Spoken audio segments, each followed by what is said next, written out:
Wow, I'm all out of breath. You know, I got a back brace on too. You can wear gloves if you need to. Now see, I could have tweaked the middle hinge too a little bit, because theory has it, if I tweak the top one, I should have to tweak the next one just a little bit, nothing at the bottom. But because I only had to move it just a little bit, and our gap wasn't very much here, I'm not gonna do anything with this. And you could decide, hey, can I do that with the door standing up? What's the big deal?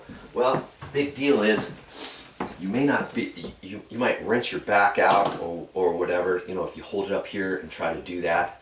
I like to put it down so I've got all the force of my arm on there and stuff, instead of right here bending it. But you know, on the middle, yeah, I could bend it a little bit, but I'm choosing not to.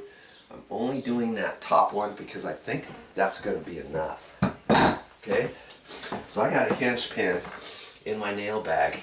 Whenever I put these up, I always start at the top. I've seen some guys, it cracks me up. They try to put this up and set it on the bottom hinge, and they try to swivel the door in. Well, inevitably, when you do that, the second hinge wants to hit, or the third one, and then you have to try to wedge the door up. I'd rather put the top one on, then I can let go of it, and then all the weight is hanging down, you know what I mean? So I'm going to just lift it up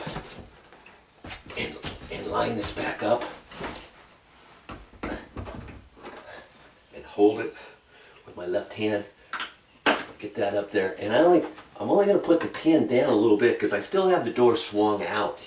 You know what I mean? Don't try to tap that all the way in, because the door is already out at an angle. You could bend the hinge pin or whatever.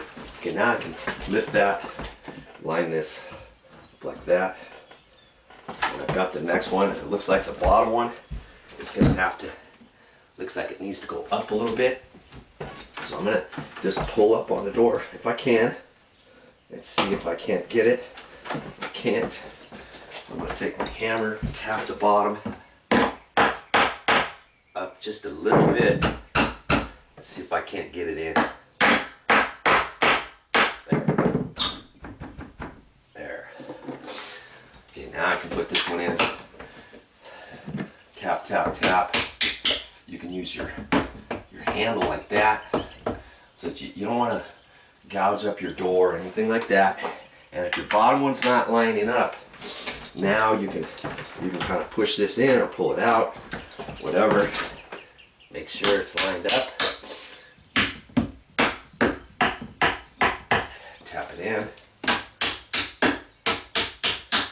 And I'm not going to put it in all the way. I'm going to leave it out a little bit, just like before, in case I have to take this door down again.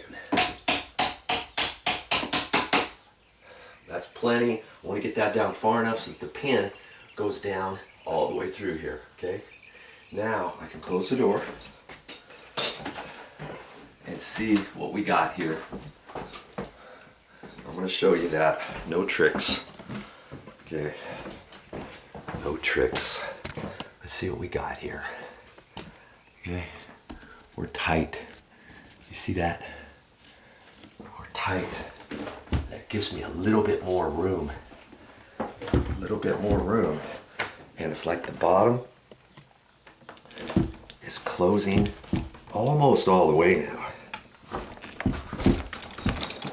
See, it's still hanging up a little bit, but I got it up a little bit further now with that. You see, now that gap is still like that because this whole building has settled. Now if you think it's too tight, last thing you want is to smash it up there too much, and then because it's an exterior door, this is going to get hot. You open up the door and then your paint starts flaking off, you know, if it's new paint or something like that. Now see here, we've got a gap again. Okay, we got nothing up there, and that's okay. Okay, if I wanted to, see, I could have pushed this over just a hair further on this one, couldn't I have? Then I would have from nothing all the way down at an angle. But I think I'm okay. All right, in the future, if it sags a little bit, that'll be fine. Okay, now, what am I gonna do next? What would you do?